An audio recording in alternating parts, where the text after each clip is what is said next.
All right, so with that, if you would turn up to page 421, chapter 12 is on tables. Notice how the author says, in the past, tables were commonly used to lay out web pages. You shouldn't be doing that today. There are people who still do, but the idea behind using tables is tables should only be used for tabular data, data that would naturally belong in a table. Not a long chapter, but as you can see, basic skills for coding tables. All right, so we'll show you how to create one, how to add headers and footers, how to use CSS to format, and other things that you might want to do with tables. Very easy to fall in love with tables. It really is, because they're fairly simple. They're fairly simple to use CSS on. You can make them look pretty nice. So it says here, figure 12.1 presents a simple table with rows and columns. All right. It says within each row you can have two different types of cells, header cells and data cells. So if we look right here, I mean, that's pretty much everything. Okay. That caption, typically the caption is either at the top of the table or at the bottom of the table. The header, which they have just made a different color, that's not a big thing. By default with the header, those lines are typically going to be bolded by default. All right. So if I was to create this, I would never write the whole thing out right now. But the point is, what you're going to have is you're going to have a table tag. And at the bottom, you're going to have an ending table tag. All right. And then up here for the header, you're going to have TR for table row tags. And then you're going to have THs in there. So I have a TH with book. I'd have another TH underneath that for year published. I'd have another TH underneath that for sales. All right. And the TR is table row. The TH is table header. All right. Then underneath that, I would have another row. And then I would have TD for table data in it. All right, so the first one would again be PHP and MySQL. So again, I'm making it very simplistic here, but tables consist of beginning and ending table tags. Inside of there, you've got table rows. Typically inside of the table rows, you've got either table headings or table data. There really isn't any more to say about it than that. All right. You can use CSS on any of these things that I just showed you that you want to or need to use. All right. The intersection of a row and a column is called the cell. All right. So I showed you an example there where you've got book, and that would be this cell that's right here. Can't think of anything else that's in there that I haven't already shown you. So again, to create the table, those are the common tags. All right. Are there other ones? Yes. Why do you typically, is this enough for a table? The answer is actually yes. But there are other tags that you typically use for accessibility. We're going to add those too when we create our tables. Right. Now, if you look here, that is a table. It may or may not look like one, but it does show you a few things also. All right. Usually what happens is the table headings that you see, usually, they're going to be centered. All right. If you've got data that is true numeric data, it's typically right justified. All right. If you've got data that is textual data, it's typically left justified. How do you change that? With CSS. You can make it look any way you want. As it says, by default, the width of each column in the table is automatically based on the widest thing that's in there. Okay.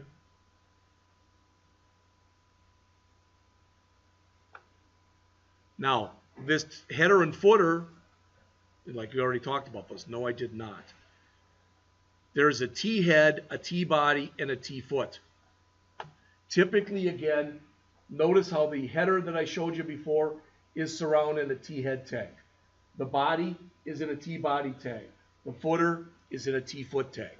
You typically add that stuff for accessibility.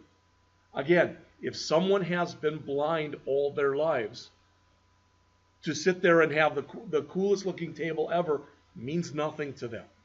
But by adding T-head, T-body, and T-foot, you can also add explanations in there that make it easier for somebody who is not sight accessible to be able to figure out what you're trying to do and what what that table is supposed to be representing. It's not going to make it look any different though. But it also, as it says here, makes it easier to style it with CSS. Now, this doesn't sound like a big thing, really doesn't. It says you can code the T-head, the T-body, and the T-foot in any order. Doesn't matter. So even if we had taken what's up here and where we've got the T-foot, we put that at the top, it wouldn't matter. The only reason I'm telling you that, you might say, well, it just makes sense to do the head, then the body, then the foot. Yes, it does. But until a few years ago, you had to do the head, then you had to do the foot, then you had to do the body. So the reason I'm telling you that is there are literally millions of tables out there that are still set up in the old-fangled way. That's why when they redid it, they said, you know what, forget it, order doesn't matter. As long as it says T-head, top, T-foot, bottom, T-body, in between those two.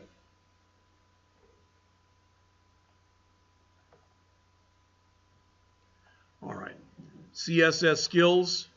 One of the big ones is just this word here, period.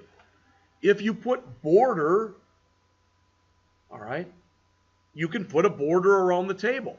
And if you put a border around the table, it makes it look almost like an Excel spreadsheet. It puts borders around every row and around every column. What if I don't want that? Then you can use CSS to change it. All right. So they're showing you right here an example of what you could use. All right. And then they've got borders, and they talk about the table in a web browser, the table without collapsed borders. Well, notice what it says. Border collapse, a keyword that determines whether space exists between the borders are collapsed to a single border between cells. Possible values are collapse and separate. The default is separate. And you're like, it doesn't really look any different here. Well, notice with collapsed borders, basically it looks a little nicer. With non-collapsed, you get that double look. All right. Other than that, there's not too much difference between them. All right. How to use CSS3, structural pseudo-coded classes for formatting tables. This is a good spot right here. I'll pause right now. Let's come back. Let's take a healthy break. Come back at 5 after 9. All right. So I'm going to set up a 15-minute timer here. All right, let's finish this up. There's really not too much to go in the chapter. On page 430, they start talking about the CSS structural pseudo classes for formatting tables. We have looked at pseudo classes before, but not for tables. If you remember, the ones that we looked at were for hyperlinks. We looked at the a:visited, a:hover, a:active, etc. These are ones with tables. These are more complex. And you can use these CSS structural pseudo class selectors with more than just tables. You don't have to memorize these. But in the second part of the class here, we're going to first go over JavaScript, and then we're going to go over jQuery. Much of being able to be really proficient with jQuery involves being able to use these pseudo classes with jQuery. So for instance, if I've got an unordered list, and let's say that in the unordered list, for some reason I've got 10 elements, and I want element 5 to be a different color for whatever reason, I can use that, and I can use nth child, for example. That's the kind of thing that you're going to be seeing in not too long a time. So here's an example, and notice they put in what's typically be referred to as zebra striping, where every other row is a different color. There are a lot of ways of doing this, all right? And there are actually simpler ways of doing it than using these pseudo classes. In fact, if you're working with Bootstrap, all you have to say is class equal table space table hyphen striped, and you get that automatically. You don't have to write any CSS. All right, so it just depends on what you're using in order to be able to work with this. All right, how to use the table figure and fig caption elements within tables. So notice what they've done here is they've got a figure and they put the table inside of a figure. Do you have to do that? Of course not. If you want a little bit more power, so to speak, over using it, it's a thing that you might do. I believe I mentioned this to you earlier. I don't want to belabor the point, but in the past, maybe in the 80s, 90s, early 2000s, what most web developers did was they built themselves a template from which they created every website they created. For many of those developers, it was a humongous table. The entire website was put into a table. Then every page was put into a table. That was that, and those individual page tables were nested inside of the big table. Then you had, the different parts of that web page would also be within tables. That's not done so much anymore. It's very much suggested that you don't do that. I'm not sure what the author was trying to show you here, other than the fact that you can do that. All right, how to merge cells in a column or row. And the big thing is you use col span and you use cell span. Col span and row span. All right, so what do we have here? Well, I think you would all agree this heading right here, book, all right, doesn't do anything special. This one takes what? 1, 2, 3, 4 different columns. Right? So this one is spanning over 4 columns. This one actually is spanning over what? 2 different rows. So you can use row span and you can use col span. Why? Just for special effects on tables. All right. Do you have to use them? No. But it's much easier actually to use those than it is to try to do it using margin padding or whatever using CSS.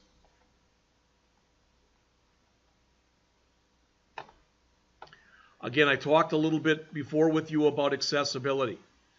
It used to be not very long ago, probably within the last 10 years or so, all right, it used to be that it was recommended that when you did an image tag that you put an alt tag on there, but it wasn't required. Now, if you don't put an alt tag on your images and you go in and you attempt to validate that image, you'll get an error because now it's considered to be required, all right? Other things, as it says there, that you can use for accessibility, you can have captions. Notice what that says, because it's really important. Again, if someone is blind, what you do typically in a caption is you summarize what the table is about. All right?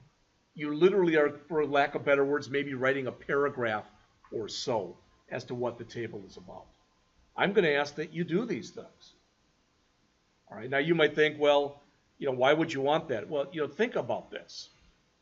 Many people who are sight impaired have dogs. I think you'd agree with that. It's not inconceivable that one of those people could be leaving and going to a place where dogs were not welcome, and maybe somebody would ask Tom if they could pet sit their guide dog. All right? And it would be nice then if they could look at the table that was in there and be able to understand what that was about. Now, what am I going to do for tables? I don't know. I might ask him something like his fees or something like that and put something like that in there. I don't know. The biggest problem that I have with this site right now, it's nothing with any of you, but the fact is he hasn't given me a boatload of information. And I don't want to fill up his pages with garbage. I want there to be actual textual content to put in there that he would want to use. Again, use the attributes listed above to make a table more accessible to visually impaired users, all right, who can use screen readers. Nesting tables, you're going to hear the word nesting a lot in this program, and it's when you put something inside of something else. So if you nest tables, you are putting a table within a table, and they've got a god-awful example that they give you here. All right, you might say, well, that's not that bad. I just think it looks really ugly. You may or may not agree with that. All right? Quite often when you use nesting, there is a way to do it without nesting, but it typically results in you writing a lot more code. That's typically why people use nesting. Right? All right, and I believe the last thing that's in here is about wrapping. What's wrapping? Well, notice a table with wrapping. If you make the table small enough, this was all on one line. You can see how it collapses down into two lines. Same with here, here, and here. On the other hand, if you use no wrapping, you can see what happens. Typically, by default, when you set up tables, they're set up to not wrap. All right? If you want to make sure that happens, you can use the no wrap attribute to do that.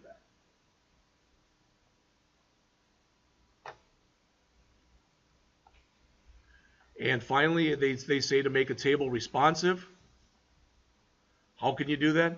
Media queries. All right, and they give you an example here. Now, to me, that is really, pardon my French, thing that came to mind was that's a piss poor table. Because when I'm looking at that, I don't know what any of that means. I might be able to guess, and I might be right, and I might be wrong. All right. But again, if somebody's going to look at that on their phone, that sure as heck is not very descriptive. So to make a table responsive, as the author says here, you can make the table and column widths fluid, and you can reformat the table so that it fits on a smaller screen. One way to do that, it says, is to change the display property of all the TH and the TD, all right, so that each thing starts on its own line. Again, not the only way, but it's a way. All right. Now, just quickly so you hear this, again, tomorrow, as soon as you come in here, hopefully we can do this between 8:05 and 8:30 or so. I'll give you the test reviews for both Chapter 11 and for Chapter 12. All right. The rest of the period then, what I'll do, after we get done with that, I'm going to give you the lab work for Chapters 11 and 12 and the homework for Chapters 11 and 12. Since I'll be passing them out tomorrow, which is Tuesday, October 2nd, they will then be due Tuesday, October 9th. I try to make sure that they're always due a week exactly after I pass them out. All right, that always makes sure that you've got a weekend in there, and hopefully you've got enough time to work on them. So tomorrow then, probably from about 8:30 to 8:45 on, will be lab. Today, in about a minute, for 2.5 hours, you'll have lab. Wednesday, all right, you will take the 2 written tests. I would imagine that most, again, I hand out the second one after the last person's turned in the first one. But my guess is by 9 o'clock, you'll have both of those taken. All right, and you'll have 2.5 or 2 hours, almost 3 hours for lab. So that you should have enough time to go through all this stuff and be really ready for the test that'll be on Thursday. There is nothing about Bootstrap on that test. Did you all hear that? All right. That doesn't mean that in future tests there won't be something with Bootstrap, but I got to figure out what it would be, how it would be, etc. Now, the last thing I'm going to tell you quickly is next Monday, we're going to go over this chapter. How to work with forms.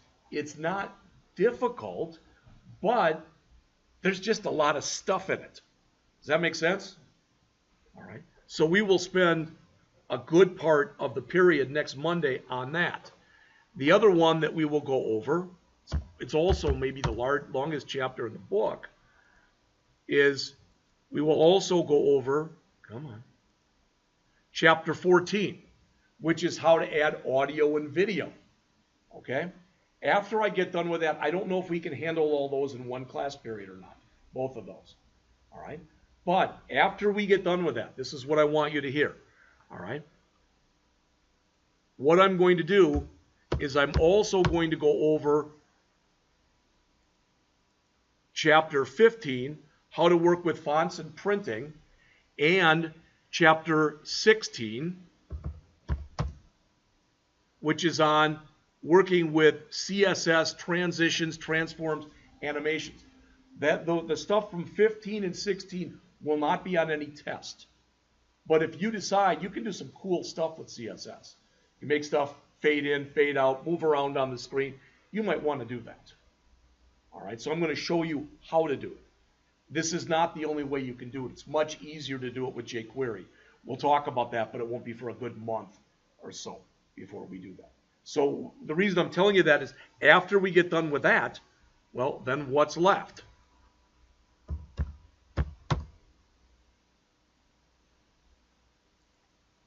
Chapter 17, how to design a website. We've already talked about this.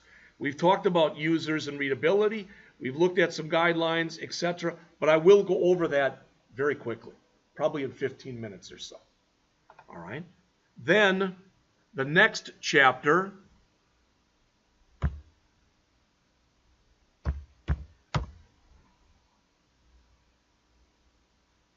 is on how to deploy a website on a web server. What I am going to do when we get to that point is I'm going to set up accounts for every one of you. Evan already has one because he was here last semester, or last semester I guess it was. And the rest of you will all have one. I will show you. You will have to download FileZilla if you don't already have it on your machine. And I will show you how you can take your own stuff, put it out onto Rankin's web server, and then once you do that, anyone with an internet connection will be able to look at your stuff. It's all private. It's all public once it goes out there. All right. The other thing, just so you know, because it just popped into my head, that I think we're going to do on Wednesday, it won't take long, 10 or 15 minutes, is we're going to set our test up, Thursday's test, so that we already have the project. Will be out there. We'll copy it, but we'll do it and we'll work on it with Bitbucket. All right. All right. Then the last chapter, I don't know if it's the last one or if there's two more, but I think it's the last one. That's in here is they talk about how to use JavaScript and jQuery. This is the whole second part of the class.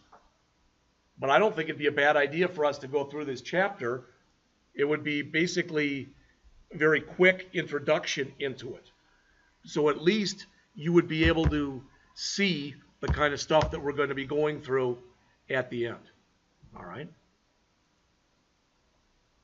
There's 2 chapters on it, but we'll go through them both in one period fairly quickly. You won't be tested on that. So what I'm telling you is we will have a test on Thursday, the 4th. So 10-4 will be the test. And it's a test on what? Test on 8, 11, that we just went through, and 12 that we just went through. Then the following week, on that Friday, we'll have a test, and that will be on 13 and 14. All right? We will go over 15 and 16. I'm not going to put anything specific from that on your test. All right? And then finally, on that Monday, we'll see if we can go over what? 17 through 19. That's the rest of the book. And then the next day, we're going to start on the JavaScript and jQuery portion of the class, just so you have an idea of what's going on. All right? So I don't know how you do yours when you come in here, but when you come in here tomorrow, I don't know if it's a notepad file you set up or what. Get ready. We're going to do the test reviews. We're going to do them fairly quickly. As soon as we're done with those, I'm going to hand you out the lab and the homework for chapters 11 and 12. Questions on anything? All right, then the rest of the period, you've got what? About 2.5 hours. Okay? Will be lab.